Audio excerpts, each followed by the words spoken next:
This podcast was brought to you by eBizradio, the place to go if you want to know about the world of business. For daily podcast and article uploads, go to eBizradio.com or give us a follow on Twitter at eBizRadio Global. My name is Nick Snow, and for the inaugural edition of eBiz Sport, I'm chatting to Batandwa Ntsebeza, and we're going to be chatting about AfCON, of course, Bafana Bafana, and of course maybe they're a little bit of a problem they're having at the beginning of the tournament, but hopefully they can pick it up soon. So Batandwa, thanks very much for joining me. Let's chat about AfCON as a tournament and a bit of the history of it and why it's so important for African football. The AfCON is important for African football because if you win it, that means you choose Africa, you're number one in the continent. Yes. So obviously, being number one in the continent is a step away from actually being number one in the world. Yes. So it's important that we take it seriously and win it. So really, it's a stepping stone in the right direction if we want to perform better and almost increase our chances of getting into future World Cups. Yeah. So let's chat about Bafana Bafana a little bit then. Of course, a little bit of a rough start against Algeria. Of course, we lost it 3-1. We had a great moment. We were 1-up. And then, of course, there was that missed penalty. Now, as a team, Bafana Bafana, they've had a fantastic winning streak. But what do you think led them to their defeat? I think there's also lack of experience, first of all, because it's been a while since we were actually in a competition of this stature. Yes. And so lack of experience because Algeria, they were like a few minutes away from beating Germany in the last World Cup. Yes. And we weren't even in the World Cup. So yes. You could say on paper they were the stronger side.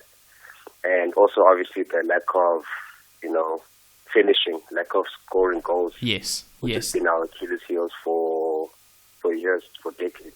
Now, we've got a couple of players who, of course, were playing for us that have had experience in the European leagues, but there was a lot of chatter about the fact that they didn't quite use the techniques, didn't almost challenge effectively enough in the opponent's defense line when they did go down or were tackled. Do you think that if we appealed a little bit more, we might have had a bit of a stronger chance of scoring a few more goals? Like the lack of, European experience from our players did play a part because we only have about four players that play in Europe compared to Algeria where everyone plays in Europe except for like about 20 players or yes. players play in Europe. So that does have some sort of effect. And if you consider that most of the goals that have been scored in the AfCON, for all the teams, all the players I'd say 80% of the players that scored the goals are players who play in Europe and actually, being developed in Europe.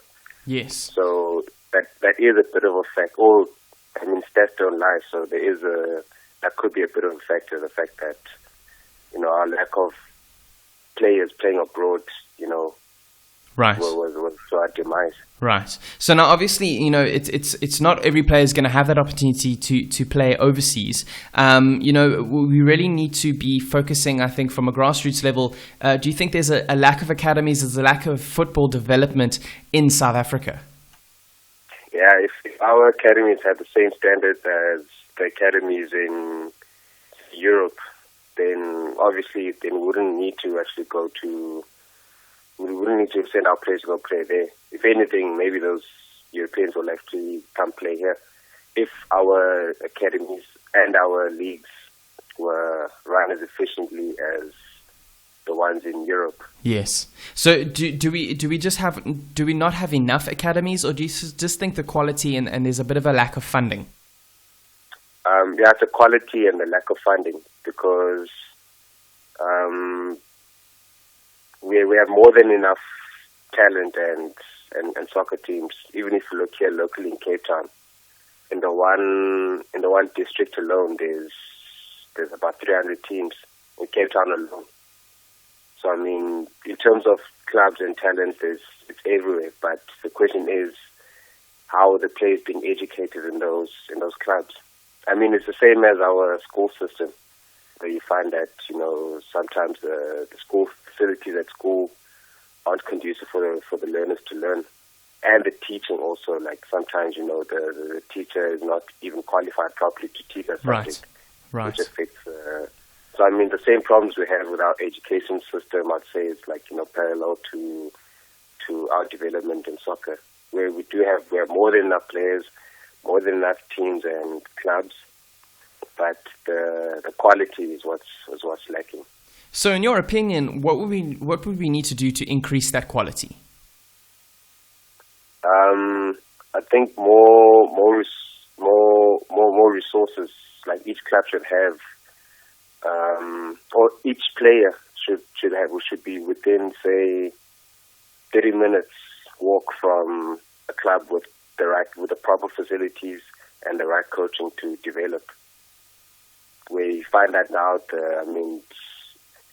players have to travel far to go find the right club with the right infrastructure. Yes, absolutely, and so of the course. way forward is to make sure that all players have access to the right coaching and the right competition, and that our leagues are organized properly. Yes.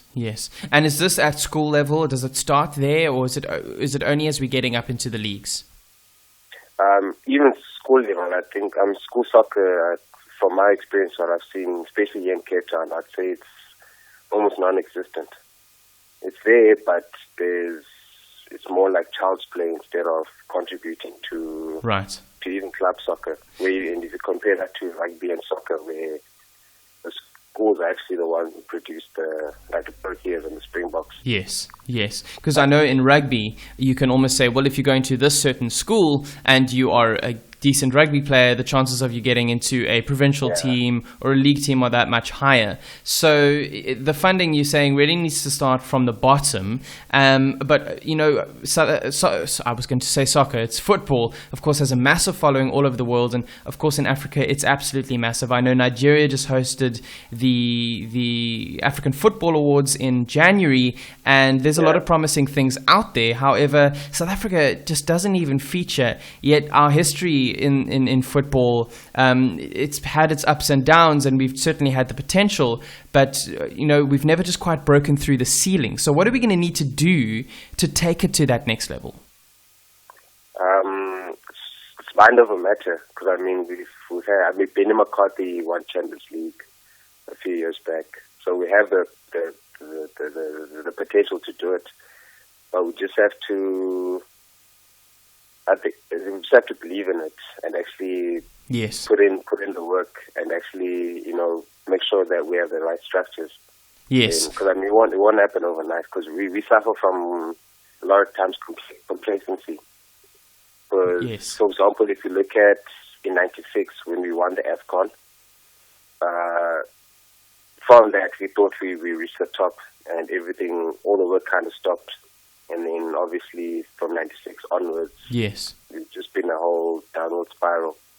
So now we've obviously, we've got the potential to do it. It's just a matter of, as you said, complacency. And I think we kind of went, we won it, so now we can relax, because obviously everything's working.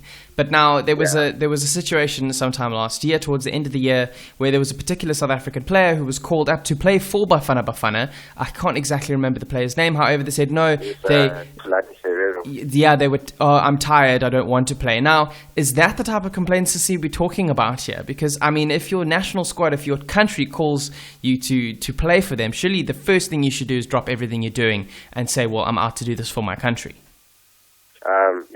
That's what Shakes Mashaba got right, because he was right in not selecting that player or excluding him from future preparation and matches, because what used to get African soccer wrong in the last few years is that coaches or players knew that, like national selection players knew that no matter how badly they play, they'll always be selected. Yes. So, guys like Chabalala, Teko Motise, from 2010 until last year when Shakes came, they did a lot for South Africa. They didn't play that well, but they were still being picked week in, week out. Yes. And then now you see a coach like Shakes comes in and he picks players based on merit. And you even saw, one of the centre backs is an 18-year-old. So Shakes would rather play a hungry 18-year-old than play complacent big star who plays for one of the top clubs in Joburg. Yes, absolutely. So that was a step in the right direction that Shakes took, and that's why he got the results that he was getting.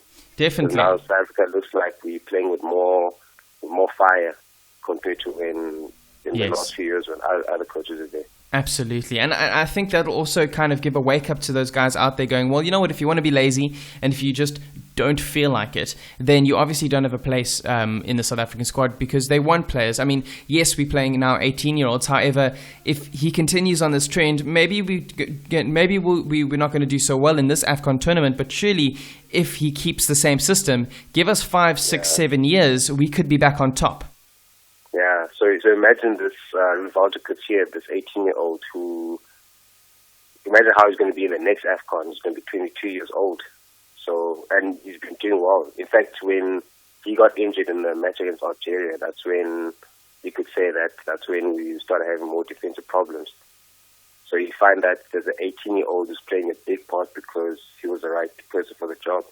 Yes, absolutely. It also sends out a good message to other youngsters to say that, you know, if you put in the work, then you will get noticed.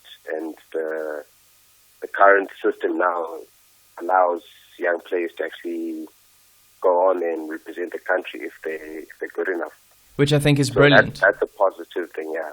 Definitely, it's a far cry from what's going on in the rest of South Africa, where there's so much, there's politics involved in everything. But Shakes seems to have kind of turned around and said, you know what, if we're going to do this, you've got to let me do my thing here. And he's clearly proven that. So hopefully they'll give him the freedom, no matter what the result of the AfCON, because Bafana Bafana does seem to have a habit of, when they perform badly, to just fire everybody, which is not always the solution. I think we can stick to Shakes, and if anything, we can work towards like his idea of how the national team should be, because I believe people haven't been this optimistic about Africa ever since, say, Clyde Barker days in the mid-90s. Yes. So the worst thing that we can do now is having to start again, because each time we fire a coach, that means we have to start again. Yes. So now we're in the right path. You know, we don't have to look at the results too much. We can see that there's been improvements, so if anything, let's just keep it like this and focus more on, say, the 2018 World Cup, qualifying for that and making a difference here. Yes, absolutely. So now, in your opinion, as we draw towards the end of this edition of eBiz Sport, tell me about our potential for AfCON for 2015. What do you think the results are going to be? Are we going to push through this first round? You know, my heart says yes. My heart says we can actually go all the way and win it, like we did in '96. You know, there's a lot of similarities between this team and '96's team. And I mean, like I mentioned earlier on about the fact that most of the players that in our national team now are not playing in Europe. That was the case in '96, where most of our players were not playing in Europe because obviously they weren't allowed to play. And then after they won the AfCON, that was they market themselves, and then after that, most of them went over to go play abroad. Yes. So if we can follow that same formula where these guys who are playing in South Africa now can use the AfCON to market themselves to go play in Europe, then and show that they're good enough. And the only way they can is by winning this tournament. Yes, absolutely. And let's hope that they do. And I have a special place in my heart for Bafana, and I really think that it's the one South African sport that we need to get right. It'll just lead to greater things for other South African sports that may be suffering the same effects. Yeah.